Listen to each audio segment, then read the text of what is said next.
tumenye inyigisho za Kiliziya. Urashaka gusobanukirwa n'amahame ya Kiliziya? Waba se ugishidikanya ku nyigisho Kiliziya tugezaho?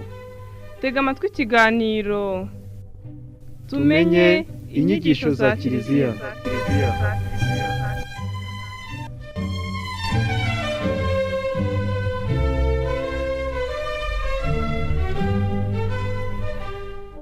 Nshuti bakunzi muteze amatwi Radio Maria Rwanda, tugeze muri wa mwanya w'ikiganiro tumenye inyigisho za Kiliziya. Uyu munsi turaganira ku nsanganyamatsiko y'isakramento rya Penetensiya. Muri kumwe na Padiri Julien Mwiseneza. Ikibazo cya mbere twibaza, Penetensiya ni iki? Penetensiya ni isakramento rigarura umuntu mu mubano we n'Imana n'abavandimwe yatakaje, yononnye kubera icyaha. Urihawe asubirana ubuzima bushya akesha abatisimu. Ni isakramento ryashinzwe na Kristo ubwe igihe abonekeye intumwa ze, akaziha ububasha bwo gukiza ibyaha mu izina rye, azibwira ati nimwakire Roho Mutagatifu, abo muzakiza ibyaha bazabikizwa, abo mutazabikiza bazabigumana. Intumwa zasigiye abepiskopi n'abasaserdoti ububasha bwo gukiza ibyaha mu izina rya Yesu. Mu isakramento rya Penetensiya, Yesu wazutse atubabarira ibyaha byacu, akatwongerera ubugingo bw'iteka, ndetse akabusubiza n'ababutaye, akaduha imbaraga zo kurwanya ikibi, akongera kuduhuza n'umuryango w'abakristu. Gituma Penetensiya iba isakramento ryuzuye kandi rishyitse n'amagambo ya absolution avugwa n'uritanga. Uritanga asabwa kutagabanya ayo magambo cyangwa ngo abe yakwiyongereramo aye bwite yihimbahimbiye, kuko ayo magambo niyo atanga ingabire z'iryo sakramento. Mu byanditswe bitagatifu mu isezerano rya kera dusangamo ubutumwa bunyuranye buhamagarira kwicuza no guhinduka. No mu isezerano rishya, ishingiro ry'isakramento rya Penetensiya rigaragarira mu butumwa bwa Yesu Kristo wigisha ahamagarira abantu kwisubiraho no kwemera inkuru nziza, akanakiza abantu ibyaha, akanasigira intumwa ze ububasha bwo gukiza ibyaha.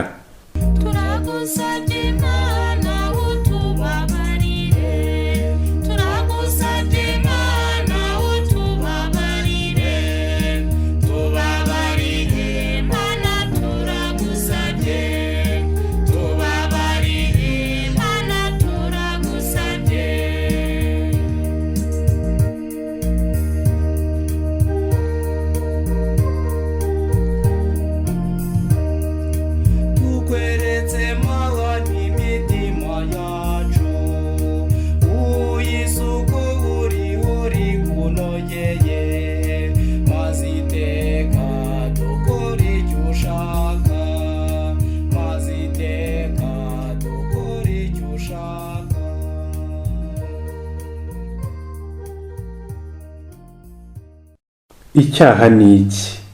Icyaha ni ikintu nkora kibi mbizi neza kandi mbishaka rwose, ntagikorera mu bitekerezo cyangwa mu byifuzo, ntagikorera mu magambo cyangwa mu bikorwa, no mu kwirengagiza gutunganya ibyo nari nshinzwe.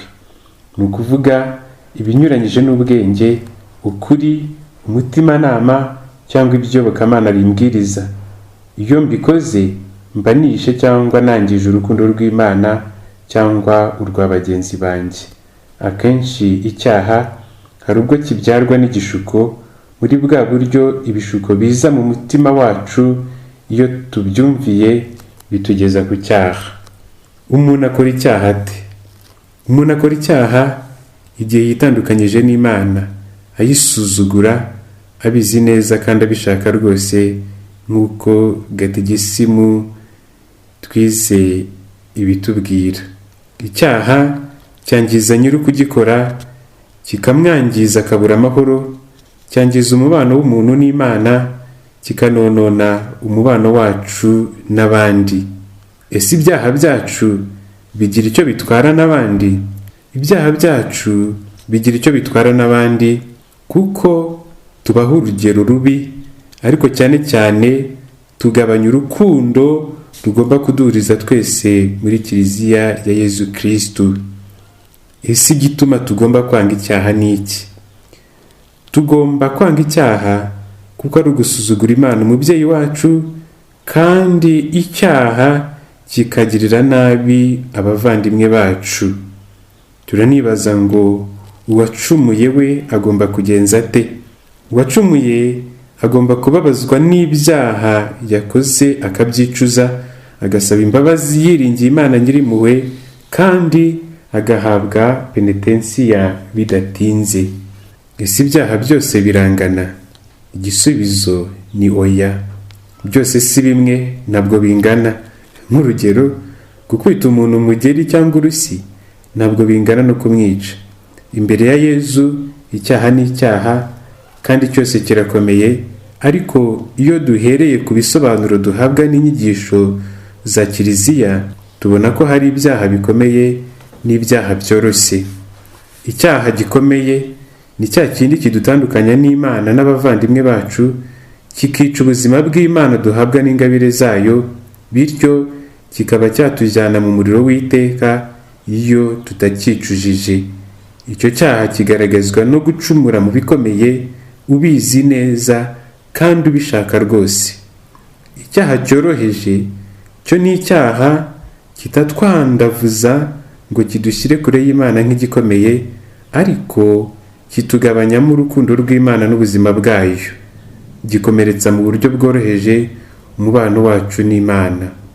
Ikindi nakwibutsa nuko iyo tuvuga ibyaha bikomeye n'ibyoroheje, dushingira ahanini ku buremere bw'ingaruka zabyo. Ubukomere bw'icyaha bunaterwa n'urumuri rw'Imana n'ibyayo dufite, ndetse n'urukundo rwa bagenzi bacu dufite mu mutima wacu. Mu buryo bw'urukundo ntibyoroha kuba twavuga ngo iki kiroroshye, iki kiraremereye. Urugero nakwifashisha, niba kanaka inshuti yanjye nkunda cyane ankoreye akantu gato cyangwa akankoresheje karambabaza nk'aho byaba ari ikosa rikomeye, nyamara wenda ryakorwa n'utari inshuti yanjye n'ibimbabazi. Hari ikibazo dukunze kwibaza, umuntu akagira atese ko mpora nirega ibyaha bimwe simpinduke. Benshi turambirwa guhora twirega ibyaha bimwe, tukagerageza kubitsinda bikatunanira. Nibyo koko bitubaho kenshi. Icyo twiyumvisha nuko kugwa mu byaha bimwe bidatangaje, kuko umuntu acumurira mu byabamo. Tuvuge, niba ndi umucuruzi ndabeshya, nkanyanganya, nkiba, ngahindagura ibiciro ngo nunguke. Niba ndi umutegetsi ndakandamiza abo nyobora, nkabahutaza, nkabaka n'inyoroshyo rimwe na rimwe iyo baje kunsaba serivisi. Hari ibyaha umuntu agwamo kenshi bitewe nanone nuko yitereye. Tuvuge, arakara vuba, agira amagambo menshi akomeretsa cyangwa y'amazimwe, cyangwa se babandi dukunze kuvuga ngo bavoma hafi. Kugwa mu byaha bimwe byanaterwa n'ingeso mbi ndambyemo. Iyo ngeso sinyifatira ingamba ngo nyirwanye. Hari ubwo mba narahengamiye ku cyaha nkagihagamamo, nkaguma muri ayo manegeka, nkakirwanya njenjetse, kigahora kindusha imbaraga, bigeza naho numva penetensiya ntakimaze kuko mpora nyigwamo. Ikibutswa aha kitakwirengagizwa nuko guhinduka ntibikuraho intege nkeya za kamere muntu.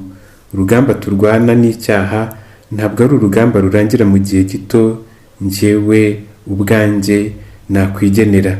Bisaba gufata umugambi uhamye, nkarwanya icyo cyaha niyiziho, nkabikorana imbaraga zanjye zose, noneho na Nyagasani akanyunganira, cya cyaha cyangiza imbata kikagenda gicika kugeza ubwo nyigaranzuye. Mwitozo wo gukomeza guhinduka, nkawukomeza mfashijwe n'inema y'Imana. Hari n'abo usanga bibaza Ese ibyo nibagirwa kwirega byo bite? Niba mbere yo kujya muri penetensiya natabaje urumuri rwa Roho Mutagatifu ngo rumurikire, nisuzuma nitonze, ntibera cyangwa ngo nibeshyere nigira mwiza, iyo hagize ibyo nibagirwa atari ku bwende bwanjye, Imana itureba mu nyebe z'umutima ikatumenya uko turi, nk'uko Zaburi 138 umurongo wa mbere b ibivuga. Iyo Mana irabimbabarira kuko mba nayeretse umutima utaryarya. Ahangaha abantu bakibaza batese ibyaha byose ubwo birababarirwa? Nshuti bavandimwe muteze amatwi Radio Mariya Rwanda, urukundo rw'Imana, imbabazi zayo n'impuhwe zayo mu bubyeyi bwayo biraturenze, ntibigira umupaka, ntibigira aho bigarukira. Ibyaha by'umuntu uko byaba bimeze kose n'uko byaba bingana kose ni nk'agacanga ko mu gipfunsi tujugunya mu nyanja y'impuhwe z'Imana, nk'uko Mutagatifu Tereza w'Umwana Yezu abivuga. Ngira ngo icyo Yezu yatubwiye kitababarirwa n'icyaha cyo gutuka Roho Mutagatifu. Hari n'uwagira ati ko hari ibyo nasabiye imbabazi nkaba narabyibagirwa, ubwo naba narabibabariwe. Kwibuka icyaha twasabiye imbabazi tukazihabwa ntabwo bivuga kukibagirwa. Ubwenge bwa muntu turabizi bufite ubushobozi bwo kwibuka, kandi imbabazi z'Imana ntizibuza ubwenge bw'uwireze kwibuka ibyaha yakoze. Kubyibuka rero bituma umuntu asingiza Imana akayishimira, akanayisingiriza ko yabimukuyemo, ko yabimuhagurukijemo. Ngira ngo nk'akagero, iyo umuntu yaragiye kurohama muri ibi n'ibi, hanyuma agahura n'umugira inama nziza akamugoboka akamurohora, ngira ngo uwo ahora yibuka iyo neza, ahora yibuka uko yagarukiye hafi. Iyo rero twibuka ibyaha twakoze kandi twasabiye imbabazi, si byo dushengerera tubirangamiye, ahubwo burya biduha kurushaho kurangamira bwa bwiza bw'Imana yabidukijije.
Kristu tubabarire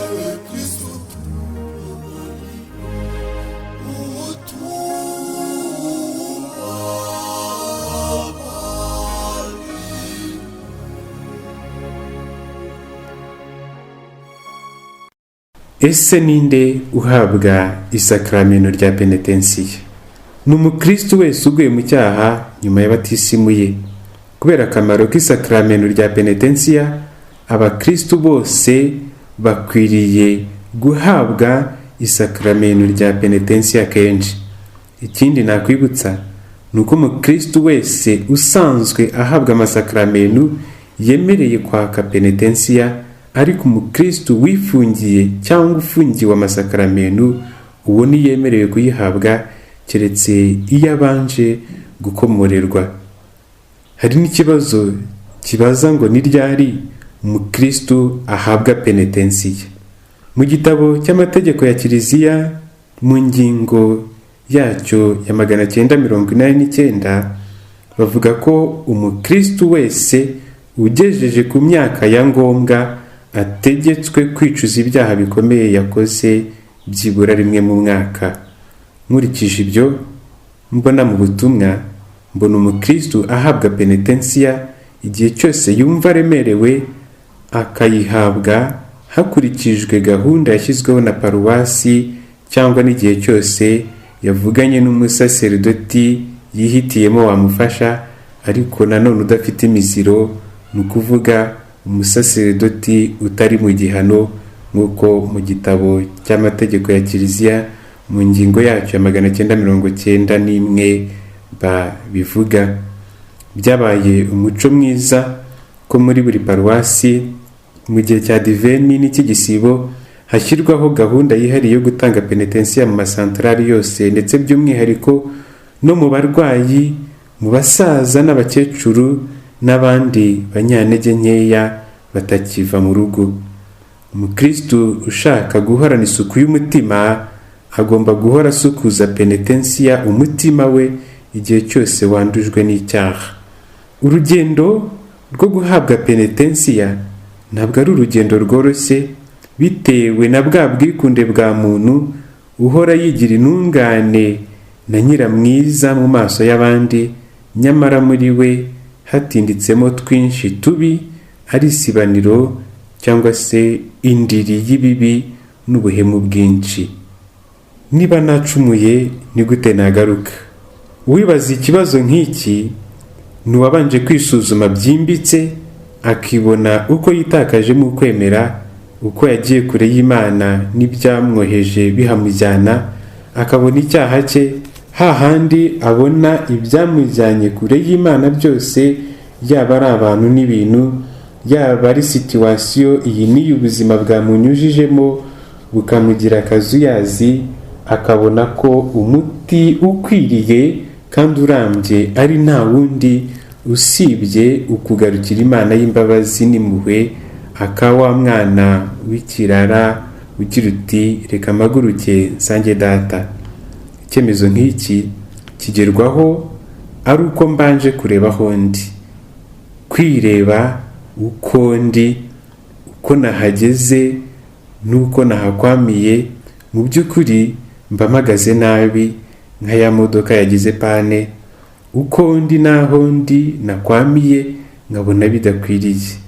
Kureba ahantu h'inzitane ndi, kwireba no kubona ibicumuro byanjye byose uko biri, ubuhemu se, uburwayi se, ubusembwa bwanjye, ububwa bwanjye bwose, ubwandavure bwanjye, aho nigometse, aho nibeshye, aho nabese, aho nabeseye, aho nihaye kuba icyigenge, ibyo mbamo bitaramba, uburangare bwanjye, ibinzengereza n'ibituma ngenda nzungera cyangwa se ibinzungereza, ibituma ngenda ndi kudandabirana, ibitagira shinge narebesheje cyangwa nandaritseho amaso yanjye, ububi bwanjye, uburiganya bwanjye, ubucakura, ubucabiranya, ubuzererezi, uburaya n'uburara bwanjye, ibinyoma byanjye, ishyari ngira, umujinya, urwangano, uguca imanza, ukwishushanya, ibinsenya, ibinshihura ngashihura abandi,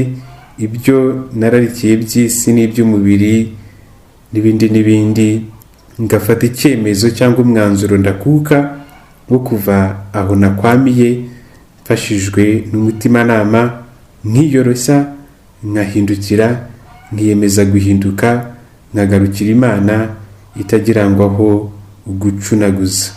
Mutagatifu Ambrosi niwe utubwira ati witinya utekereza ko data azanga kukwakira, azaza yiruka gusanganire maze agushyire mu gituza cye, kuko Nyagasani yunamura abagenda bububa, azaguhobera gusoma, akwereke atyo urukundo n'impuhwe agufitiye, azakwambika umwambaro, impeta n'inkweto. Uratinya ikimwaro? Humura, azagusubiza icyubahiro cyawe. Ufite ubwoba bw'igihano? Humura, azaguhobera gusoma. Ufite ubwoba bw'uko azagutonganya? Humura, azagutegurira ibirori. Wibaza ikibazo cyerekeranye n'uko yagaruka, n'uwaguye ushaka guhaguruka aho yaguye, byumvikane ko abanza kureba icyahamugushije, akibaza atese naguye gute, naguye mvahe cyangwa njyahe. Utinyuka gusaba penetensiya ni wa wundi ugira uti hari impanga nini hagati yanjye nawe Nyagasani, ndi umunyabyaha n'umukungugu, nabaye ingumba muri ibi n'ibi, ndi guhinda umushyitsi, amarira ari gushongonoka, umutima wanjye ushenguwe n'ibibi nakoze, mfite ipfunwe n'ikimwaro, nabuze aho ndigitira. Bari wowe unoza kugusanga, nyiyerekera inzira iboneye, maze unyigisha uburyo bworoheje bwanegurira kugaruka iwawe mu murava n'icyubahiro bikwiriye. Ngira ngo iyo umuntu akora ibimuvuye ku mutima kandi akababazwa n'ibicumuro bye, mu gihe cyose aje asanga Imana, asaba ingabire n'impuhwe. Mu gitabo cy'umuhanuzi Ezekiyeli mu mutwe wacyo wa 33 umurongo wa 11 dusomamo ngo mbirahiye ubugingo bwanjye, uwo ni Nyagasani uhoraho ubivuze, sinzongera kwibuka ibyaha bye, kandi byose azabibabarirwa, kuko ntifuza urupfu rw'umunyabyaha, ahubwo nishimira ko yahinduka akazibukira imyifatire ye mibi kugira ngo abone kubaho. Bivuze ngo ijambo navuga ryonyine ni naracumuye Nyagasani, naracumuye, ngirira impuhwe umbabarire. Uku kwicuza n'umutima woroheje bitera kwizera imbabazi, bigatera ituze umutima waruhagaze, bikagarura ingabire umuntu yari yivukije, bikarinda umuntu uburakari bwari bumutegereje, maze Imana n'umunyabyaha bagahoberana. Ikindi nuko nubwo nta kibi niyumva mu mutima, ibyo si byo bingira umwere, kuko uramutse utagize impuhwe, imbere yawe nta n'umwe waba umwere. N'amagambo ya Zaburi 143 umurongo wa 2. Yohani mu ibaruwa ye ya mbere umutwe wa mbere umurongo wa 9 niwe ugira ati, nyamara nitwemera ko twakoze ibyaha, Imana yo ni indahemuka n'intabera, ku buryo tubabarira ibyaha byacu kandi ikatweza, ikatumaraho ikibi cyose. Hari ikintu cyitwa ugutinya ijisho ry'abadukikije, bitewe nuko basanzwe wenda batuzi, bagendeye ku byo tugaragaza inyuma. Haramutse habayeho gutinya nk'uko, urugendo rwo guhaguruka ntirwashoboka, ushobora kurukora igice. Umuhanuzi Izayi adutinyura atubwira ati, naho ibyaha byanyu byatukura nk'indubaruba, bizahinduka urwererane nk'urubura, naho niba byatukuraga nk'umuhemba, bizererana nk'ubwoya bw'intama. Niba kandi mwemeye kumvira, muzarya ku byiza byeze mu gihugu, naho niba mubyanze mugakomeza kuganda, inkota ubwayo niyo izabarya.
Ni ibihe bice by'ingenzi by'isakramento rya penetensiya?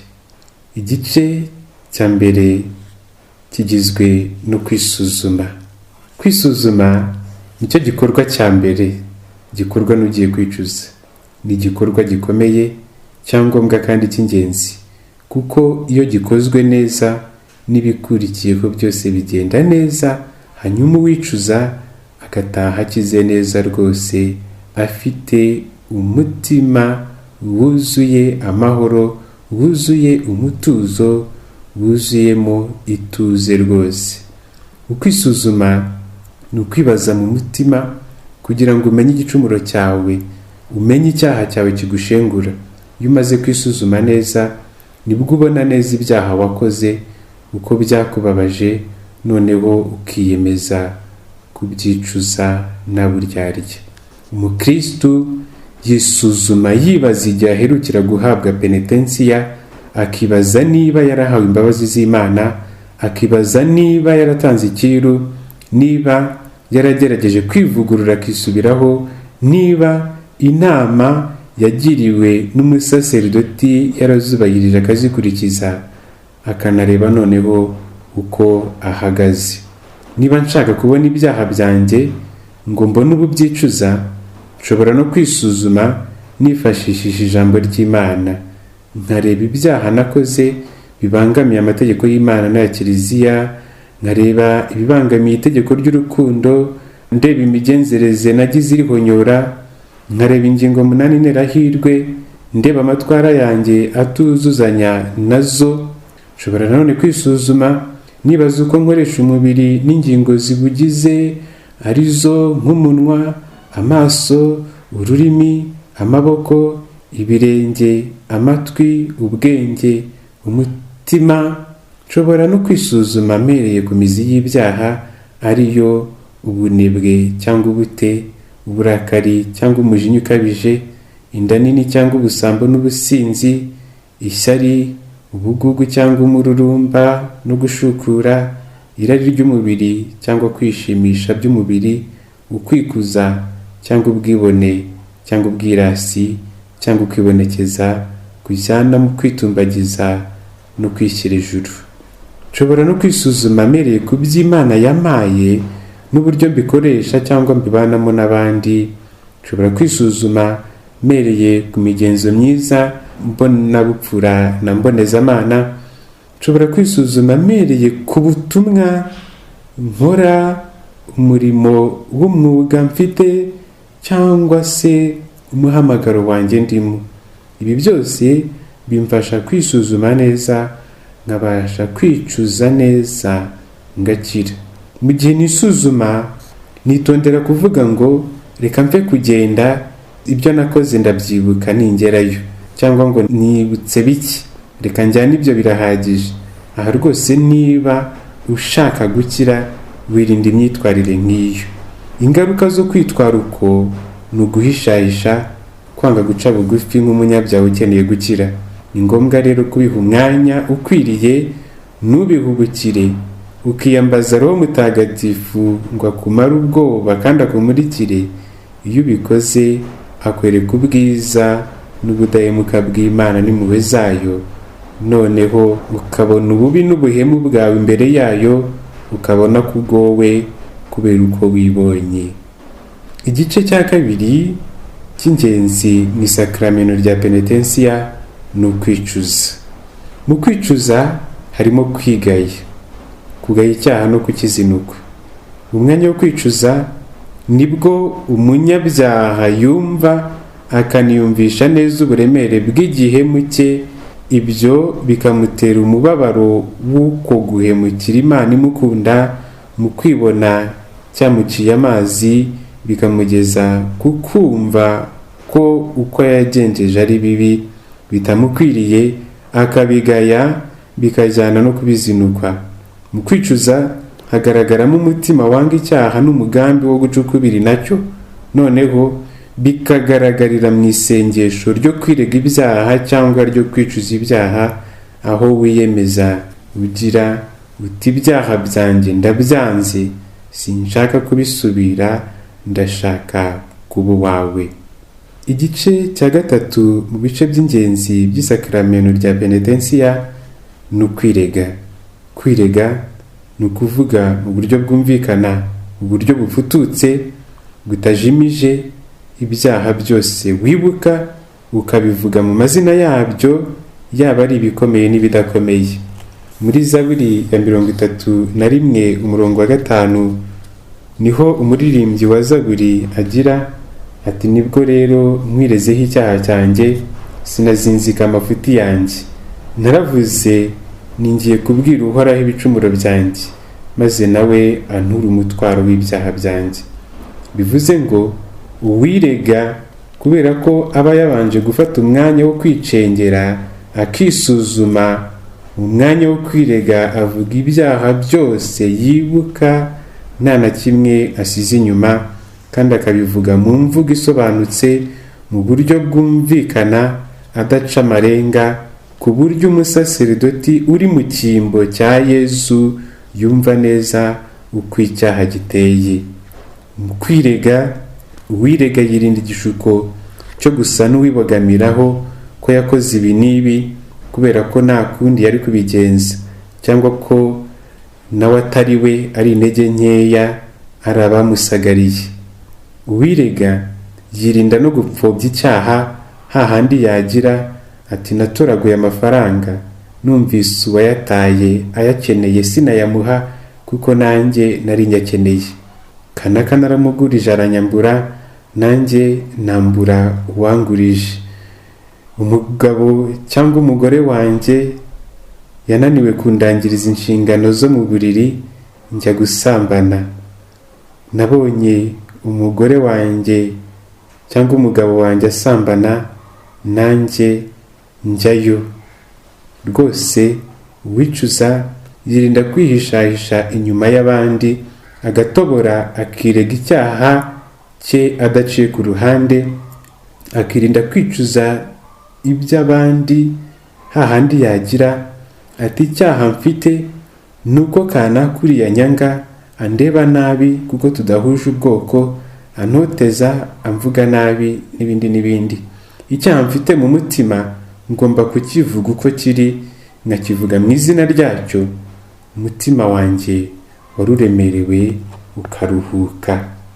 Igice cya 4 mu bice by'ingenzi bigize isakaramentu rya penetensiya ni abusorisiyo. Abusorisiyo bivuga gukomorerwa, gutandukana n'icyaha. Ni uguhabwa imbabazi z'Imana idusukura, ikatwuhagira, tukaba abasukure, tukaba abantu bashya. Mu izina ry'Imana itubabarira ibyaha byacu, umusaseridoti aduha abusorisiyo ivuga ko twababara ibicumuro byacu, aturamburiyeho ibiganza, maze akatubwira ati, Imana Data Nyirimpuhwe ibigirishije urupfu n'izuka by'umwana wayo, yijuje n'isi, yohereza Roho Mutagatifu gukiza ibyaha. Nawe nikugirira imbabazi, iguhe n'amahoro, ibikoresheje umurimo mutagatifu wa Kiliziya. Nanjye rero ngukijije ibyaha byawe byose, mu izina ry'Imana Data na Mwana na Roho Mutagatifu. Undi nawe agasubiza ati, Amen. Igice cya 5 mu by'ingenzi bigize isakaramentu rya penetensiya ni icyerekeranye n'ikiru. Kubera ko icyaha gikomeretsa umutima wacu, kigasenya, kikanduza umubano wacu n'Imana n'uwa bagenzi bacu, gutanga ikiru ni ukugerageza gusana ibyashenywe n'icyaha. Ingero zirahari. Niba naribye cyangwa narahuguje iby'abandi, ngomba kubisubiza. Niba narabeshyeye kanaka ku wundi muntu, umusaseridoti azansaba gusaba imbabazi no kubwira ukuri uwo nabeshye. Byaba bitagishoboka, akansaba kugira ikindi gikorwa nakora kigaragaza ko mfite umutima wicuza, ndetse ashobora kunsaba gutanga ikiru cy'isengesho, kuko nashobora kubona ikiru natanga gikwiranye n'ubuhemu nagize ncumura. Muri byose ngomba kwibuka ko Yezu Kristu, umwana w'Imana n'umwami wanjye, ari we watanze ikiru cy'ibyaha byanjye igihe yituragaho igitambo ku musaraba. Gutanga ikiru tubimenye neza si ukwishyura umwenda, ni uguhamya ko wiyemeje kugororoka, ukabigaragaza ugira icyo ukora gikosora inabi wagize. Ibyo bigakoranwa umutima wiyoroheje, umutima wicishije bugufiya. Indi ngingo ikubiye mu gutanga icyiru cy'ibyaha ni ugushimira Imana ko yemeye guhanagura ibyaha byacu. Hahandi gutanga icyiru muri ubu buryo bijyana no gutanga ituro ryo gushima no gushimira Imana yatubabariye ibyaha byacu.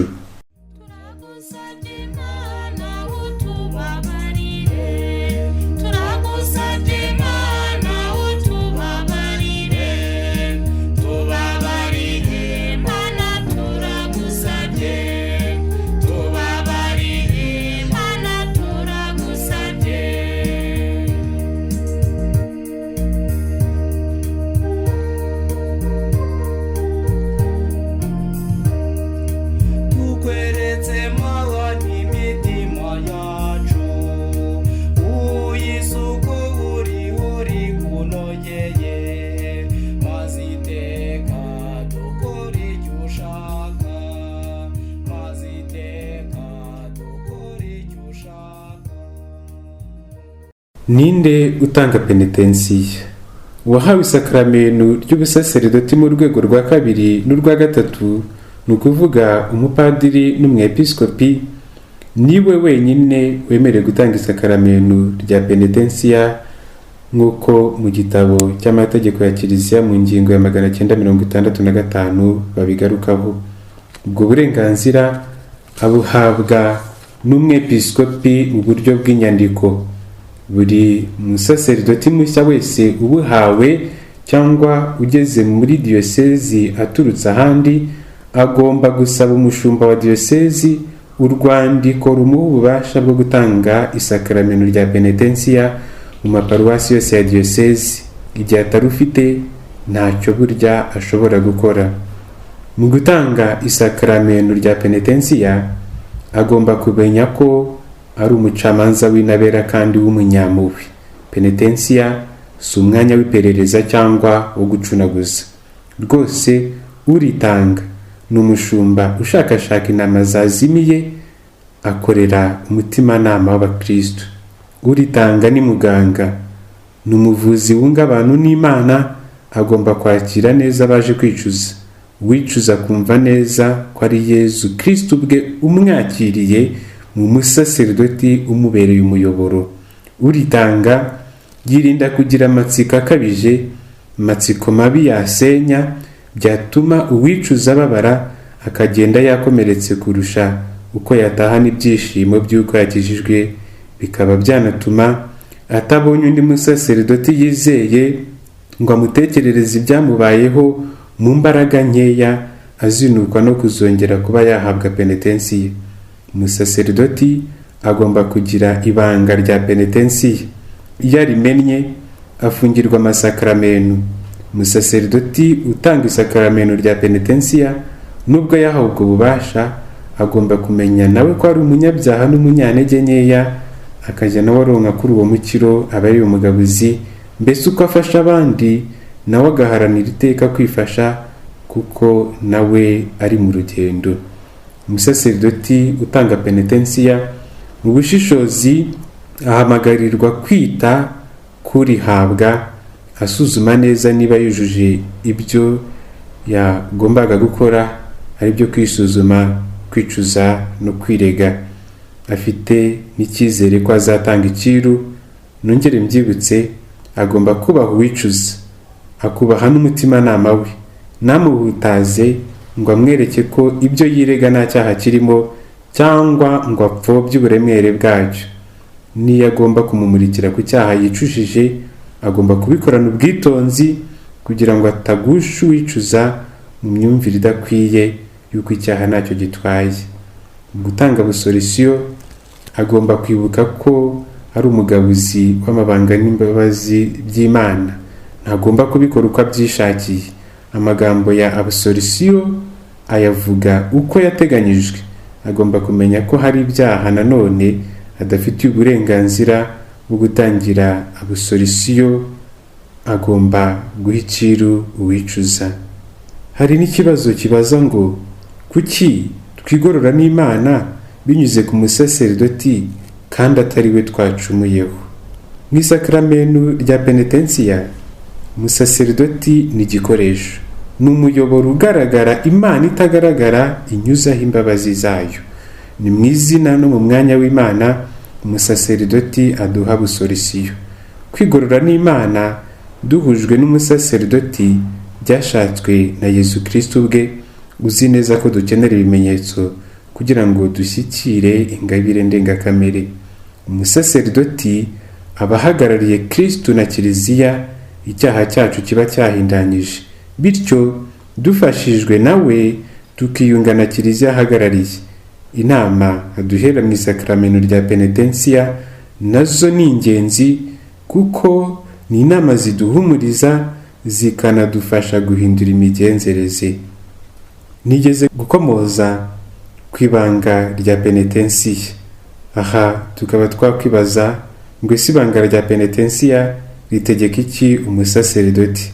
Igitabo cy'amategeko agenga Kiliziya gisobanura ko nta mpamvu n'imwe ibaho, ndetse n'iyo byamusaba gutanga ubuzima bwe, yatuma umusaseridoti amena ibanga rya penetensiya. Itegeko nimero 983 muri icyo gitabo riravuga ngo kirazira rwose kumena ibanga ryo mu ntebe ya penetensiya. Niyo mpamvu bibujijwe rwose ko umusaseridoti yavuga ibyo yumviye mu ntebe ya penetensiya, haba mu magambo cyangwa se ku bundi buryo ubwo ari bwo bwose, no ku mpamvu iyo ari yo yose. Hari n'ikindi kibazo dusangana abakristu benshi, ugasanga hari uwibaza atese ubu nakwirega kuri padiri tuziranye? Iki ni igishuko gica intege benshi, ndetse bamwe bikababuza guhabwa penetensiya, abandi ugasanga bahitamo kuvuga ibyo bumva bitabateye ipfunwe imbere ye, abandi bagahitamo gukora urugendo bakajya kwishaka ahandi hari utabazi na gato. Ibitera imbogamizi aha ni ibijyanye n'itegeko rya 6, irya 9 ndetse n'irya 7 mu mategeko y'Imana. Isoni nk'izi zituruka kuri shitani umwanzi wacu. Ubundi ikimwaro cyangwa isoni twakagize nizitubuza gucumura, ntabwo ari izituzitira mu kubwira Imana ko twayicumuyeho. Guhabwa penetensiya bidusaba kwitsindamo amarangamutima. Umusaseridoti nta burenganzira afite bwo kugira icyo atekereza ku bijyanye n'uwicujije, kuko atari we ubwirwa, habwirwa Imana. Ibyo kandi abifashwamo n'uko nawe ubwe ari umuntu w'umunyantege nkeya nk'abamwicuzaho, akanabigaragaza nawe ahabwa kenshi penetensiya kuri mugenzi we umusaseridoti. Nshuti bakunzi muteze amatwi ikiganiro cyacu, tubaye tugisubikiye ahangaha. Mu kiganiro cy'ubutaha tuzabagezaho uburyo bwo gutanga isakaramentu rya penetensiya, bimwe mu byaha bikomeye bitabonerwa abusorisiyo ako kanya. Dusubize n'ibindi bibazo byibazwa kuri iryo sakaramentu. Nari kumwe na Padiri Julien Mwiseneza, ukorera ubutumwa muri paruwasi ya Masaka yo muri Arikidiyosezi ya Kigali.